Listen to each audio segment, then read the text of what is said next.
போட்டோம். அதே மாதிரி இன்னும் 2 பெட்டிஷனர் இந்த இதுல இன்வால்வ் ஆயிருக்காங்க. அவங்க இன்னும் பேசுவாங்க. அப்ப இன்னைக்கு கோர்ட்ல என்ன நடந்ததுன்னா, கம்பேஷன் அடிப்படையில் நீங்க கொடுக்கும்போது நீங்க இங்க இருக்கிற சட்டத்திட்டங்களுக்கு இந்தியன் கான்ஸ்டிடியூஷனை நீங்க வயலேட் பண்ணாம கொடுக்கணும். ஏற்கனவே ஹானரபிள் சுப்ரீம் கோர்ட் நிறைய கைடன்ஸ் கொடுத்திருக்கு, ரெகுலேஷன் கொடுத்திருக்காங்க. அதை நீங்க ஃபாலோ பண்ணி தான் நீங்க கம்பேஷன் ஆர்டர் போடணும். அட்வொகேட் ஜெனரல் எதிர்த்தரப்புல ஆஜராகி ஒரு நீண்ட நெடிய ஒரு விவாதம் பண்ணாரு. அப்படி இருந்தாலும் நம்ம கான்ஸ்டிடியூஷனை தூக்கி பிடித்து நம்முடைய ஆர்குமெண்ட்டை கொண்டு போனோம். அதன் பொருட்டு இன்றைக்கு மாண்புகு உயர்நீதிமன்றம் ஒரு அருமையான தீர்ப்பை கொடுத்திருக்கு. இந்த தீர்ப்பு உண்மையிலே தமிழகத்தில் எடுத்து சொல்ல வேண்டிய ஒரு தீர்ப்பா இன்னும் வருங்காலத்தில் இருக்கும். இந்த தீர்ப்பை பொறுத்து தான் இன்னும் கம்பேஷன் அடிப்படையில் எந்த அரசு வேலை கொடுக்க தீர்மானிச்சாலும் இந்த தீர்ப்பு தான் முன்னுதாரணமாக இருக்கும் அப்படின்னு நான் நம்புறேன். மெயினா என்ன சொன்னாங்களா, இந்த தீர்ப்புல ஏற்கனவே கம்பேஷன் அடிப்படையில் வாரிசார்கள் கியூப்ல நிக்கிறாங்க. அவங்களையும் தாண்டி நீங்க எப்படி இந்த கம்பேஷன் அடிப்படையில் இப்படி ஒரு ஆர்டர் கொடுப்பீங்க? அது இல்லாம அரசு வாகனங்கள் மோதி இறக்குபவர்கள் நீங்க கம்பேஷன் அடிப்படையில் இதே மாதிரி வேலைகளை கொடுப்பீங்களா அப்படின்னு ஒரு முக்கியமான கேள்வியை வச்சாங்க. அப்போ ஏற்கனவே அரசு தரப்புல என்ன சொன்னாங்களா, ஒரு 4 வழக்குல உதாரணம் காட்டினாங்க. ஸ்டெர்லைட் துப்பாக்கிச்சூடு ஒன்னு லீலாவதி படுகொலை மதுரை மாநகரத்தில், 3 ஒரு எக்ஸ் சர்வீஸ்மேனுடைய மகனுக்கு வேலை வாய்ப்பு, 4 SC/ST ஆக்ட்ல மற்ற தாழ்த்தப்பட்ட பட்டியலின ஆட்களுக்கு நமக்கு வேலை வாய்ப்பு கொடுக்குறோம். இதெல்லாம் சொல்லி தான் அவங்களுடைய கேஸை கொண்டு போனாங்க. ஆக்சுவலி இதுல என்னன்னா, இந்த 4 கேஸை நீங்க அவங்க ரிலை பண்ணா கூட இந்த கரூர் இன்சிடென்ட் இந்த 4 கேஸுக்குள்ள வருமா அப்படின்னு ஒரு பெரிய கொஸ்டின் மார்க் இருக்கு. அது எங்கேயுமே அவங்க திடமா சொல்லல, ஆமா இதுக்குள்ள வரும் அப்படின்னு சொல்லல. இந்த 4 கேஸையும் பாத்தீங்கன்னா எல்லாமே ஸ்டேட்டோட இன்வால்வ்மெண்ட் இருக்கும்.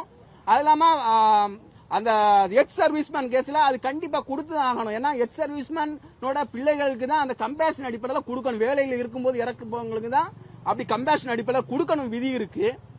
இப்படி இருக்கும்போது அட்வொகேட் ஜெனரல் இப்படியே ஒரு வாதத்தை எடுத்துட்டு போனாரு. நிறைய ஜட்மெண்ட் கொண்டு வந்தாங்க. சுப்ரீம் கோர்ட்டு வேற ஹைகோர்ட்டோட ஜட்மெண்ட் எல்லாம் கொண்டு வந்தாங்க. அப்படி இருந்தாலும் இன்னைக்கு இந்த கம்பேஷன் ஆர்டர் ஜியோ நம்பர் 554 ரைட்டா 5544 அந்த ஜியோ 544 செட் அசைட் பண்ணிட்டாரு. பண்ணிட்டு இந்த ஆர்டர் செல்லாது. அதனால எங்களுக்கு ஆதரவான ஒரு தீர்ப்பு வந்திருக்கு. உண்மையாவே படிக்கிற பசங்க ஆயிரக்கணக்கான லட்சக்கணக்கான இளைஞர்களுக்காக நாங்க இந்த நீதிமன்றம் நாடியது அவங்களுக்கு பெரும் துணையாக இருக்கும் அப்படின்னு நான் சொல்ல கடமைப்பட்டிருக்கிறேன்.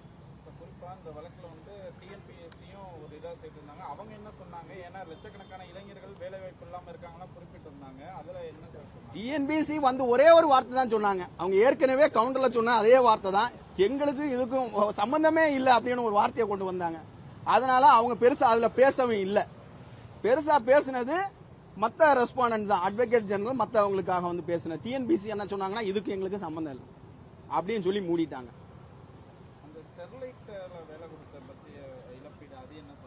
ஸ்டெர்லைட் இழப்பீடு என்பது ஒரு அரசுல நடந்த அரசோட மிஸ்டேக். கரூர் இன்சிடென்ட் அப்படி எடுத்துக்க முடியாது. நான் இங்க கமெண்ட் பண்ண விரும்பல. காரணம் சுப்ரீம் கோர்ட்ல அது பெண்டிங்ல இருக்கு. சோ அது அரசோட மிஸ்டேக்கா இல்ல தனிநபர் மிஸ்டேக்கா இல்ல பிளான் பண்ணி பண்ணாங்களா, அது இனிமேல் தான் முடிவாகும்.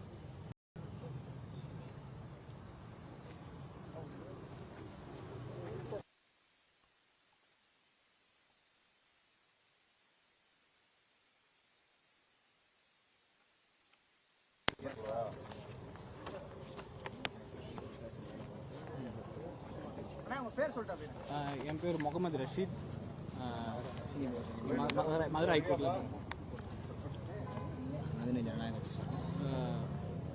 ஹைகோர்ட்ல ப்ராக்டிஸ் பண்ணிருக்கேன். என்னோட பெட்டிஷனர் முகமது ரஷீத். என் பேர் முகமது ரஷீத். மதுரை ஹைகோர்ட் ப்ராக்டிஸ் பண்ணுறேன். சீனி அகமது என்னோட கிளைண்ட் சார்பாக நான் இந்த கேஸில் வந்து அப்பேர் ஆனேன். இந்த பில் ஃபைல் பண்ணோம்.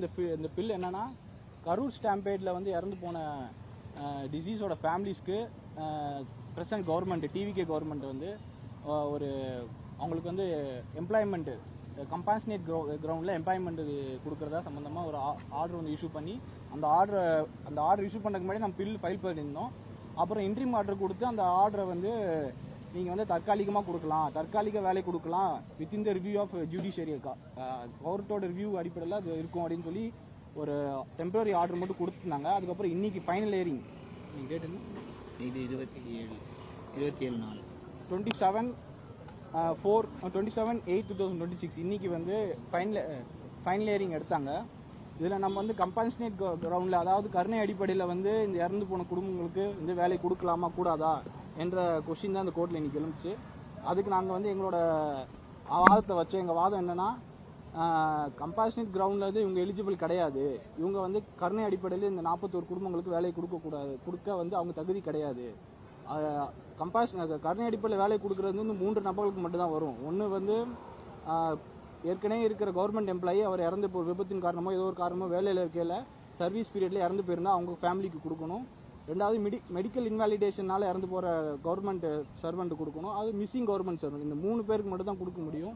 இதை தவிர வேற யாருக்குமே வந்து கவர்மெண்ட் கொடுக்கக்கூடாது, கொடுக்கவும் முடியாது. ரூல்ஸ் அதுதான் இருக்குது. ரூல்ஸை பைண்ட் பண்ணி தான் கவர்மெண்ட் நடக்கணும். அதே மாதிரி ஆர்டிகல் 14 அண்ட் ஆர்டிகல் 16 வயலேட் பண்ணுற மாதிரி இந்த உங்களோட ஆக்ட், கவர்மெண்டோட ஆக்ட் இருக்குது. ஆர்டிகல் 16 வந்து இந்த வேலை வாய்ப்பு வந்து open, fair and rational basis மெரிட்ஸில் வந்து இருக்கணும் அப்படின்னு சொல்லி ஆர்டிகல் 16 இந்தியன் கான்ஸ்டியூஷன் சொல்லுது. அதன் அடிப்படையிலையும் அவங்க இந்த வேலையை கொடுக்கல. இந்த ஏற்கனவே அவங்களுக்கு 10 லட்சம் காம்பன்சேஷன் கொடுத்தது போக இவங்க வந்து ஸ்பெஷல் கேர் எடுத்து அவங்களோட நெக்லிஜென்ஸில் நடந்த ஒரு ஆக்டுக்கு இந்த கவர்மெண்ட் வந்து ஒரு வேலைவாய்ப்பு கொடுத்தது தவறு. ஏன்னா ஒருத்தவங்க ஃபினான்ஷியல் கண்டிஷனையும் அவங்க கவர்மெண்ட் வந்து முதல் பார்க்கணும். இந்த ஃபினான்ஷியல் இந்த பாதிக்கிற Actually, today happened a huge victory for the youngster in Tamil Nadu, as well as is a landmark judgment for all of India even, because already Honorable Supreme Court have given a direction and guidelines how to follow compensation orders. Then already in Tamil Nadu there is a GO which guide the compensation orders. So based on that, we have given our argument only supporting of our Indian Constitution. So today is the day of Indian Constitution which prevail over the executive powers. Even executive powers have the state have the executive powers, but it should not violate the fundamental rights which guaranteed under the Indian Constitution. So it's a great example for that issue, and subsequently the court have ordered and set aside the GO which is giving employment to the Karur incident victims' family. And they have illustrated 4 incidents in support of the government case. One is Sterlite firing case.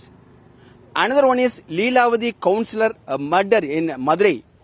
Now another one is ex-serviceman has given employment. Another one is very particularly SC/ST Act.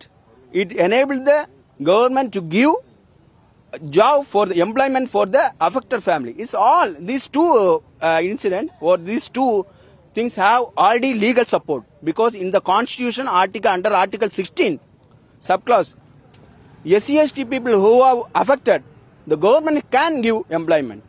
Another one is ex-serviceman. Actually, the compassion order must be given to the person who died during the service. So these 2 cases are similar, which is already guaranteed by the law. And another one is the mistake of the state. And these 4 cases cannot bring the